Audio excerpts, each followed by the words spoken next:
Hello, readers of Every Word, and welcome to Every Word 365. I'm your host, Christina Madsen. Today we are reading 1 Corinthians 1 through 6. Welcome to 1 Corinthians. Here's some information about this book from Got Questions. The author is, according to 1 Corinthians 1:1, it identifies the author of the book as the Apostle Paul. Date of writing. The book of 1 Corinthians was written in approximately AD 55. As for the purpose of the writing, the Apostle Paul founded the church in Corinth. A few years after leaving the church, the Apostle Paul heard some disturbing reports about the Corinthian church. They were full of pride and were excusing sexual immorality. Spiritual gifts were being used improperly, and there was rampant misunderstanding of key Christian doctrines. The Apostle Paul wrote his first letter to the Corinthians in an attempt to restore the Corinthian church to its foundation, Jesus Christ. And again, that is from gotquestions.org.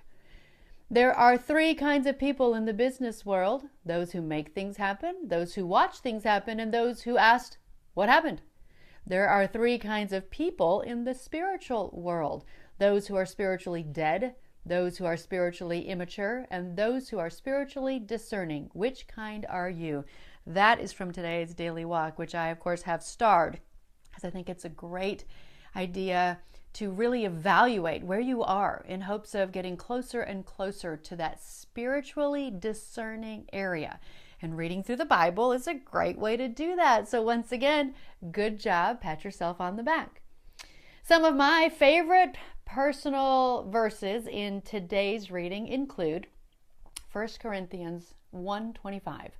This foolish plan of God is wiser than the wisest of human plans, and God's weakness is stronger than the greatest of human strength. Also, 1 Corinthians 2:14. But people who aren't spiritual can't receive these truths from God's Spirit. It all sounds foolish to them, and they can't understand it, for only those who are spiritual can understand what the Spirit means. And 1 Corinthians 4:5. So don't make judgments about anyone ahead of time before the Lord returns, for he will bring our darkest secrets to light and will reveal our private motives. Then God will give to each one whatever praise is due. Chapter 5 has some harsh words about not associating with people who claim they are Christian. 5:11 says, don't even eat with them. Now let's be clear, it's not talking about sinners. Then none of us would have friends because we're all sinners, right? It's talking about people that continuously choose to sin even when they know it is wrong without any kind of remorse or repentance. I'm sure all of us, I hope, know when we mess up and when we need to ask for forgiveness. That is way different than the kind of corruption being referenced here. Remember, Corinth was known in part for its immorality. Since it was also known as a big commercial center, I can't help but wonder if there are similarities to our nation and society today. Chapter 6 talks about avoiding lawsuits, yikes, and avoiding sexual sin, double yikes. I'll let you pick your own favorite verses here, and if you're ever bored by reading biblical language, you got to check out the Message translation sometime. Here's an example. 1 Corinthians 6:14-15. God honored the master's body by raising it from the grave. He'll treat yours with the same resurrection power. Until that time, remember that your bodies are created with the same dignity as the master's body.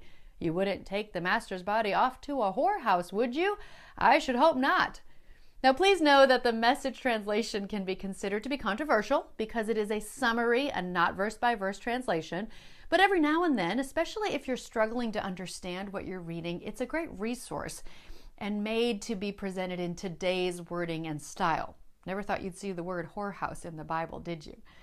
So there you go. Just trying to help you understand if you're struggling with some of those areas. The Message can be a good translation to check out. Tomorrow is 1 Corinthians 7 through 10. Happy reading!